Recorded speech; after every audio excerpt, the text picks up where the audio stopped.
ओम शांति। 4 जुलाई 2020। जब भी Indian army word सुनते हैं या सिर्फ आर्मी, सेना, डिफेंस फोर्सेस ऐसे शब्द सुनते हैं तो दिमाग में जो एक पिक्चर क्रिएट होता है वो ये कि कोई भी आर्मी पर्सनल जो होगा वो डिसिप्लिन में होगा और दूसरी चीज वो रक्षा के निमित्त है। शरीर के ऊपर जो भी किसी भी देश के ऊपर आक्रमण होता है, शारीरिक आक्रमण होता है, तो उससे रक्षा करने का काम जो जिस्मानी सेना है वो करती है, डिफेंस फोर्सेस करती है। बाबा ने आज कहा कि तुम हो शिव शक्ति पांडव सेना। तो आर्मी में डिसिप्लिन इंक्लूड्स परेड। जब इंडियन आर्मी करती है कोई भी डिफेंस फोर्स, तो हर किसी का कदम एक दूसरे के साथ मिलता है। अगर परेड में एक व्यक्ति आगे पीछे हो तो पूरा परेड देखने में बेकार हो जाता है।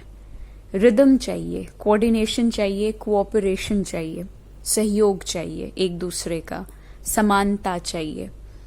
इसी चीज को बाबा कई बार दाने के रूप में कहता है कि माला के मणका दाना, यानी तुम मणका हो, मोती हो उस दाने के, तो तुम्हें एक समान बनना है, सहयोग देना है, डिसिप्लिन के साथ रहना है। इंडियन आर्मी में लोग सीनियर्स की बहुत रिस्पेक्ट करते हैं, तो सीनियरिटी की रिस्पेक्ट होनी चाहिए। हमसे जो बड़े हैं, ज्ञान में भी हों, लौकिक रीति से भी हों। जैसे बाबा ने कुछ दिन पहले कहा कि उम्र में अगर कोई बड़ा है तो उसको तुम करके बात नहीं करना चाहिए, आप करके बात करना चाहिए। तो ये कुछ नहीं, बाबा ये डिसिप्लिन ही सिखा रहे हैं। आज जैसे बाबा ने कहा चोरी करके मत खाओ, लोभ करके चीजें मत उठाओ, गंदी आदत है, बुरी आदत है। तो शिव बाबा क्या कर रहे हैं? ये डिसिप्लिन ही सिखा रहे हैं हम बच्चों को। तो एक तो हो गई ये डिसिप्लिन वाली बात। दूसरी फिर शिव बाबा ने कही आज एक बहुत इंपॉर्टेंट चीज कि सेना तो तुम हो, तो इसका मतलब तुम्हें दुश्मनों से खुद को बचाना है। बाबा ने दुश्मन किसे कहा? हर बार की तरह माया को दुश्मन कहा, और स्पेसिफाई करते हुए कहा कि कर्म इंद्रियां बहुत धोखा देती हैं, बहुत पोजीशन को गिरा देती हैं। जो स्थिति हमारी बनती है उसको अपने स्थिति से नीचे ले आती हैं। फिर एक लाइन में बाबा कहते हैं देह अभिमान की वजह से कर्म इंद्रियां धोखा देती हैं। धोखा शब्द अर्थात जैसे धोखा को अगर एक लाइन में डिफाइन किया जाए तो हमारी अपेक्षा कुछ और थी और हो कुछ और गया, है ना। किसी व्यक्ति से अपेक्षा कुछ और थी, उसने कर कुछ दिया तो कहते हैं कि उसने हमें धोखा दिया। एक्सपेक्टेशन कुछ और थी, प्लानिंग कुछ और थी, और कर कुछ दिया तो धोखा हो गया, है ना। छल किया मेरे साथ। तो कर्म इंद्रियां धोखा देती हैं, बाबा ने कहा, क्योंकि हर सुबह क्या अमृत वेला डिसाइड करते हैं, किसी को दुख नहीं देंगे। कोई हमें पलट के बोलेगा, हम पलट के आंसर बैक नहीं करेंगे, शीतलता रखेंगे, स्थिरता रखेंगे, यही सब अपने आप के साथ संकल्प करते हैं ना। लेकिन बाबा ने क्या कहा कि कर्म इंद्रियां धोखा दे देंगी।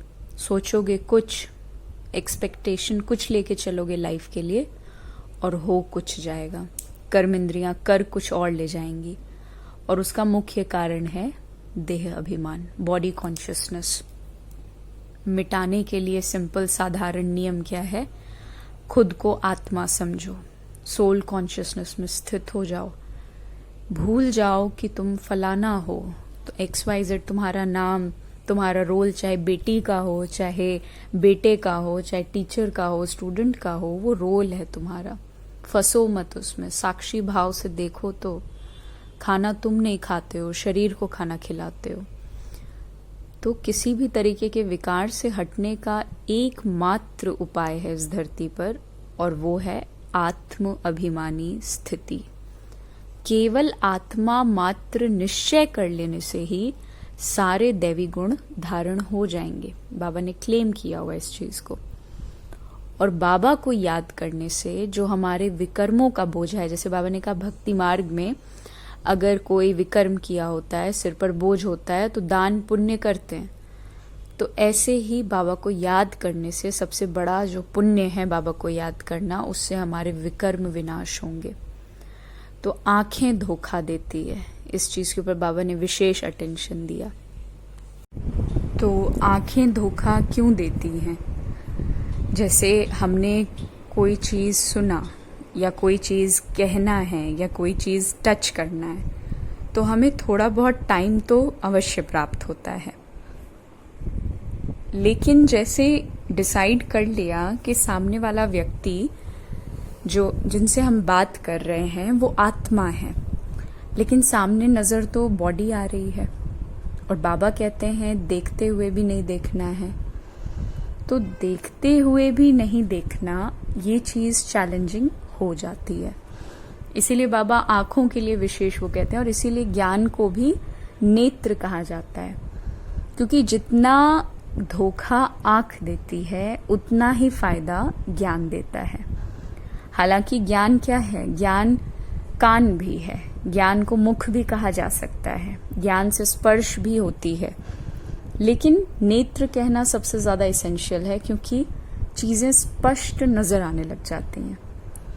तो आज की मुरली में जो विशेष बात है कि एक तो पोता मेल की सजा, जैसे आर्मी में पनिशमेंट होता है डिसिप्लिन तोड़ने पे, बाबा ने कहा खुद को सजा दो, डिसिप्लिन में रहो। तब क्या होगा, जो एयर कंडीशन की बात बाबा करते हैं कि एयर कंडीशन का टिकट लेना है, वो चीज़ पॉसिबल हो पाएगी।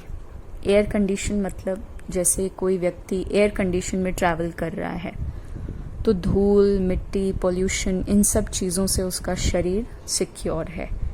ऐसे ही आत्मा अगर बॉडी कॉन्शियसनेस के केज से निकली हुई है और सोल कॉन्शियसनेस की प्रोटेक्शन में समाई हुई है, मैंपन अगर है तो वो आत्म अभिमानी वाला मैंपन हो कि मैं कौन, एग्जैक्टली मैं हूं कौन। तब जाकर के जो वो बातें हैं कि परिस्थिति आए जाए लेकिन चेहरे की खुशी ना जाए, ये बातें प्रैक्टिकली होने लग जाएंगी केवल आत्म अभिमानी बनने से।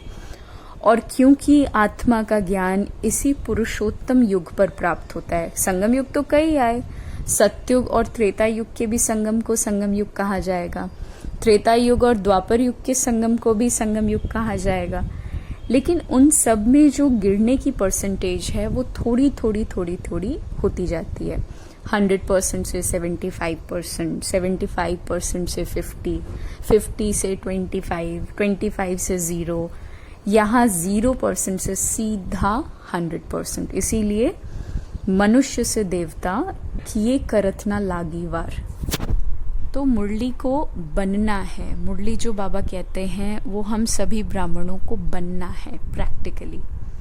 क्यों? क्योंकि हम आमी हैं, डिसिप्लिन का एक आइडियोलॉजी है। उस आमी में तो फिर भी नॉन वेज, अल्कोहल, इन सब चीज़ों को प्रमोट किया जाता है, लेकिन इस स्पिरिचुअल आर्मी में बिना किसी अस्त्र शस्त्र के विश्व की राजाई यानी अपनी रियल आइडेंटिटी मालूम पड़ जाती है। 100% इंटेलिजेंस का एक्सपीरियंस करने का मौका प्राप्त होता है। इसीलिए संगम योग पुरुषोत्तम संगम युग है। ओम शांति।